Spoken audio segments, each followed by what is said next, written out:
अगले 2 मिनट के अंदर हम लोग class 10 mathematics pairs of linear equation chapter को समझ लेते हैं। ये बोर्ड पॉइंट ऑफ व्यू से बहुत ही इंपॉर्टेंट चैप्टर है, क्योंकि इस चैप्टर से 1 marks 2 marks case based question या 5 मार्क्स क्वेश्चन बनते हैं। तो पहले हम लोग जनरल फॉर्म का बात कर लेते हैं। तो जनरल फॉर्म, क्योंकि हम लोग यहाँ पे पेयर्स ऑफ लीनियर इक्वेशन पढ़ रहे हैं, इसीलिए 2 पेयर होगा, मतलब 2 लाइंस का इक्वेशन लिखा होगा। तो पहला लाइन का इक्वेशन हम लोग कैसे लिखेंगे, a1x + b1y = c1, और दूसरा वाला का उल्टा a2x + b2y = c2। ठीक है, तो ये हो गया हम लोग का जनरल फॉर्म। अब हम लोग बात कर लेते हैं कि लीनियर इक्वेशन का जो लाइंस है वो कितने टाइप्स का है और उनका क्या क्या कंडीशंस है। तो पहला टाइप है इंटरसेक्टिंग लाइंस। तो इंटरसेक्टिंग लाइंस, जैसे कि आप नाम से यहाँ पे देख सकते हैं कि ये लाइन एक पॉइंट पे इंटरसेक्ट कर रहा है, इसलिए इंटरसेक्टिंग लाइन। और इसका क्योंकि एक पॉइंट पे इंटरसेक्ट कर रहा है, तो इसलिए एक इसका यूनिक सोल्यूशन भी होगा और कंसिस्टेंट भी होगा। कंसिस्टेंट क्यों होगा, क्योंकि ये एक पॉइंट पे मीट कर रहा है। कोई भी लाइन जब एक पॉइंट पे इंटरसेक्ट करे या उससे ज्यादा पॉइंट पे इंटरसेक्ट करे, उनको हम लोग कंसिस्टेंट बोलते हैं। ठीक है, तो इसका जो कंडीशन है वो क्या है, जब भी a1/a2 does not equal to b1/b2 होगा, तब भी हम लोग बोल सकते हैं कि ये इंटरसेक्टिंग लाइन है। ये एमसीक्यू वगैरह में आपको हो सकता है कि लाइंस का ऐसे जनरल फॉर्म में दिया हो और आपको पूछे कि किस टाइप का लाइन है और उसका कंडीशंस क्या है। तो यही सब उसका कंडीशंस है।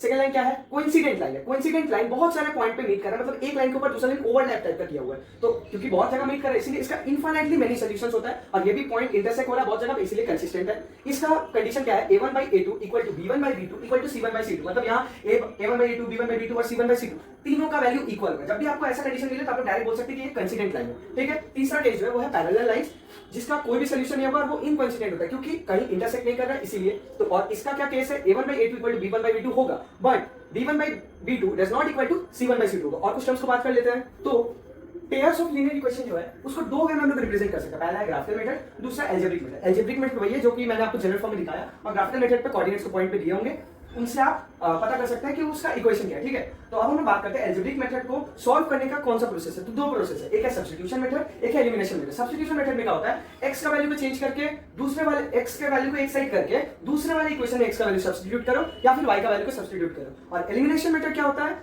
या फिर x को कैंसिल आउट करके y का वैल्यू निकाल लो, फिर y को पुट करके x निकालो, या फिर उसका ऑपोजिट y को एलिमिनेट करके पहले x निकालो फिर y को निकालो। ठीक है, तो यही 2 प्रोसेस है जिनसे हम लोग पेयर्स ऑफ लीनियर इक्वेशन को सॉल्व कर सकते हैं। Thank you.